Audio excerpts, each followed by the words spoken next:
नमस्कार किसान भाइयों, आज बात करेंगे किसानों की दुर्दशा के बारे में। क्या आज बात करेंगे किसानों की दुर्दशा के बारे में और हम आपको 5 कारण बताएंगे जिससे किसानों की ये दुर्दशा हो रही है और किसानों का नुकसान हो रहा है और किसान बहुत अच्छी इनकम जनरेट नहीं कर पा रहे हैं अपनी खेती से। 5 कारण हैं जिसमें 3 कारण खुद किसान पर डिपेंड करते हैं और 2 कारण हैं जो सरकार उसमें सहयोग नहीं करती और सरकार का योगदान नहीं है। इस वजह से किसान की एक निश्चित आमदनी नहीं होती है और किसान एक अच्छा मुनाफा नहीं कमा पाता है और हमेशा खेती उसका घाटे का सबब रहती है। सरकार को भी ठोस कदम उठाने चाहिए जिससे कि किसानों की स्थिति सुधरे और भारत के किसान एक अच्छी आय इनकम कर पाए, कम से कम सरकारी नौकरी वाले के बराबर एक परिवार कमा सके।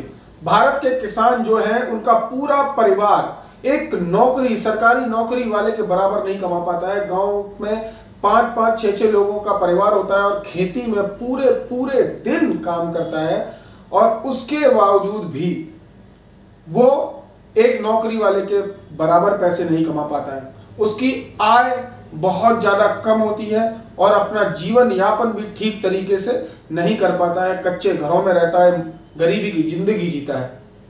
तो अब मैं आपको बताने वाला हूं कि वो 5 कारण जिन कारणों की वजह से किसान की दुर्दशा हो रही है। सबसे पहला कारण किसान भाइयों को जानकारी का अभाव। किसान भाइयों, आपको जानकारी का अभाव ही और आपको जानकारी न होना ही आपके घाटे का सबब बनता है और आपकी आमदनी को बढ़ने नहीं देता। अगर आप अच्छी अच्छी चीज़ों की जानकारी जुटाएंगे, अच्छी अच्छी फसलों के बारे में जुटाएंगे या यह जानकारी जुटाएंगे कि हम अपने जो उत्पाद निकल रहा है हमारे खेत से, जो प्रोड्यूस हो रहा है, जैसे सरसों अगर प्रोड्यूस हो रहा है तो उसका तेल बनाकर हम बेच सकते हैं। अगर हमारे यहाँ से आम प्रोड्यूस हो रहा है तो उसका जूस या उसका पल्प निकाल के या उसका अचार बना के बेच सकते हैं। या आपके खेत से टमाटर पैदा हो रहा है तो उसका सॉस बनाकर या चटनी बना के, केचप बना के हम मार्केट में बेच सकते हैं। अगर आपके खेत से आलू पैदा हो रहा है तो आप आलू का चिप्स बनाकर बेच सकते हैं। और दूसरी बात, आपको फसलों को ठीक तरीके से कैसे बोना है, कैसे करना है, इसका भी अभाव है। तो आपको ये चीजें ध्यान में रखनी होंगी। अब बात करते हैं दोस्तों दूसरे सबसे बड़े कारण की। दूसरा सबसे बड़ा कारण है किसानों का संगठित तरीके से कार्य ना करना।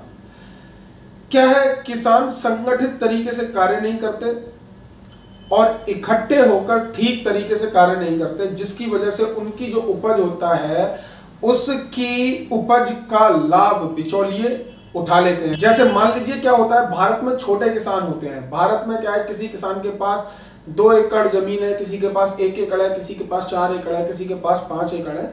बहुत ही कम होते हैं जो बड़े बड़े किसान भारत में होते हैं।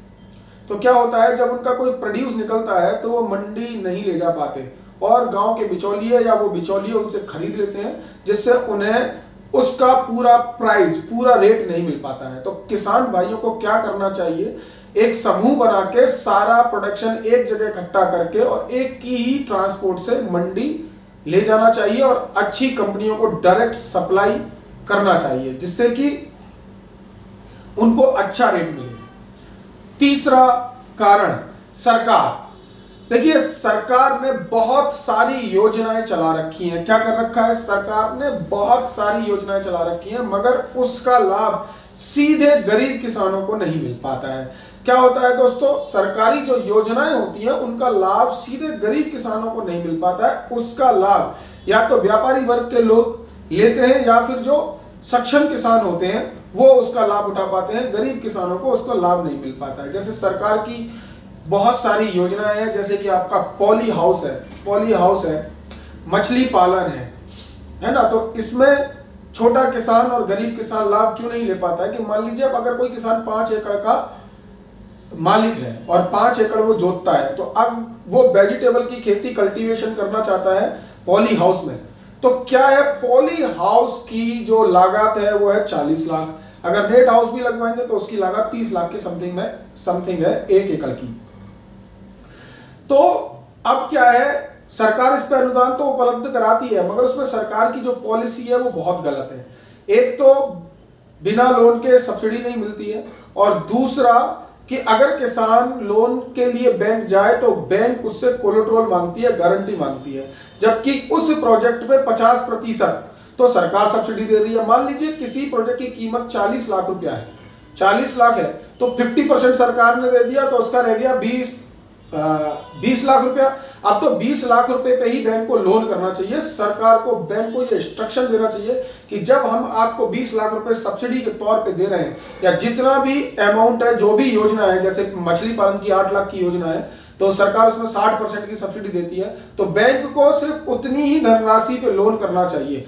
बैंक क्या करता है, पूरी धनराशि पे लोन करता है, और सब्सिडी लेट होने पर किसानों पे ब्याज चलता है, फिर छोटे किसानों को उतना बड़ा लोन भी नहीं मिल पाता है 40 लाख 50 लाख का। तो सरकार को भी इस बात का विशेष ध्यान रखना चाहिए कि सब्सिडी अमाउंट काट कर, जो सब्सिडी अमाउंट बन रहा है, जैसे 60% बन रहा है, तो आपका 8 लाख का प्रोजेक्ट है तो 3 लाख बचा, फार्मर का 5 लाख सब्सिडी मिल गई, तो गवर्नमेंट उसके 3 लाख पे लोन करे, क्योंकि 5 लाख तो गवर्नमेंट दे ही रही है ना, तो उस पर तो लोन करने की आवश्यकता नहीं है। ऐसे 40 लाख का पॉली हाउस का प्रोजेक्ट है, तो सरकार को क्या बैंकों को निर्देश देना चाहिए कि 20 लाख हम आपको दे रहे हैं और आप 20 लाख पर ही लोन कीजिए, मगर नीति गलत होने के कारण छोटे किसान इसका लाभ नहीं ले पाते हैं।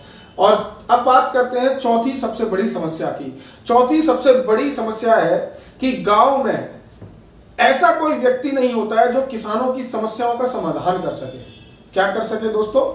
किसानों की समस्याओं का समाधान कर सके। आज का किसान है, बहुत कुछ करना चाहता है, इंटीग्रेटेड फार्मिंग करना चाहता है, बागान लगाना चाहता है, मछली पालन करना चाहता है, पॉली हाउस लगाना चाहता है, नर्सरी खोलना चाहता है, अंजीर की खेती करना चाहता है, ड्रिप इरिगेशन लगाना चाहता है, ये सारी चीजें करना चाहता है आज का किसान।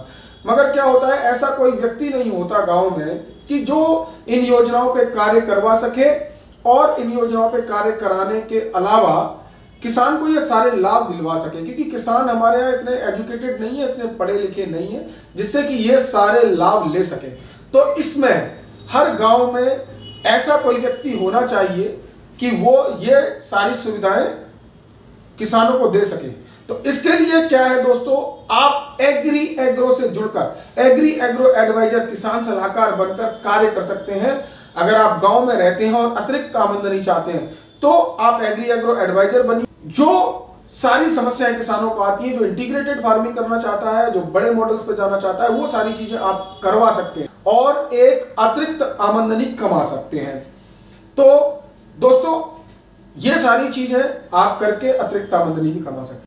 जो पांचवा सबसे बड़ा पॉइंट है वो किसानों की समस्या है। किसान क्या करता है, अपने आप को मोनोक्रॉपिंग में उलझाए रखता है, वह इंटीग्रेटेड मॉडल पे काम नहीं करता है। जैसे वो मान लीजिए गेहूं ही बो रहा है, धान ही बो रहा है, तो वो गेहूं ही बोएगा, धान ही बोएगा, बाजरा बोएगा, वो नई क्रॉप्स नहीं करता है। जैसे कि मान लीजिए उसे मिश्रित खेती करनी चाहिए, उसके पास 5 बीघा है, 10 बीघा है, तो उसको अपने खेत को इंटीग्रेटेड मॉडल में कन्वर्ट करना चाहिए और एक टुकड़े को बागान बना दे, यानी कि उसमें फलदार वृक्ष लगाए, बागान लगाए, आम का, अंगूर का, अंजीर का, अनार का, अमरूद का, ये बाग लगाए। साथ ही दूसरे में वो मछली पालन, मधुमक्खी पालन या बकरी पालन, ऐसे कोई पशुपालन का उसको व्यवसाय करना चाहिए। तीसरा उसे वेजिटेबल की खेती या कुछ अन्य मेडिसिनल फार्मिंग ये करना चाहिए। साथ में जो मोनोक्रॉपिंग एक टुकड़े में वो कर रहा है वो करते रहना चाहिए। तो क्या है, किसान को मिश्रित खेती को अपनाना चाहिए। साथ ही जैसे खाद बनाना है, बहुत सारी लागत को भी उसे अपने कम करना चाहिए। जैसे कि खाद बनाना है तो अपने यहाँ वर्मी कंपोस्ट का यूनिट लगा ले और अपने के लिए, खेत के लिए खुद ही खाद का निर्माण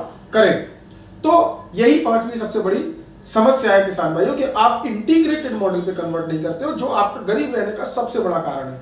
अगर आप इंटीग्रेटेड खेती के बारे में जानना चाहते हो और आपके क्षेत्र में क्या बेहतर हो पाएगा, तो उसके लिए आप हमें कॉल कर सकते हैं। नीचे डिस्क्रिप्शन में हमने नंबर दिया है, या आप खेती से संबंधित ज्यादा जानकारी के लिए डाउनलोड कर सकते हैं एग्री एग्रो ऐप। वहां पर आपको खेती से संबंधित सभी समस्याओं का समाधान मिलेगा। तो दोस्तों मैं आशा करता हूं आपको ये पांचों जो समस्याएं थी किसानों की, जो मेन दिक्कतें थी 5 भागों में मैंने बताया, तो आपको पसंद आया होगा। अगर आपको पसंद आया है तो आप लाइक कीजिए, कमेंट कीजिए, शेयर कीजिए। साथ ही अगर आपको किसी टॉपिक पे, किसी विषय पे वीडियो चाहिए या उस विषय पे आप चाहते हैं कि मैं रिसर्च करके आपको वीडियो बनाकर दूं और कंप्लीट उसकी जानकारी उपलब्ध कराऊं, तो आप मुझे कमेंट बॉक्स में बता सकते हैं। तो दोस्तों मिलते हैं अगले वीडियो में। डिजिटल बनेगा किसान, उन्नति करेगा किसान। जय हिंद, जय भारत, जय जवान, जय किसान, जय विज्ञान।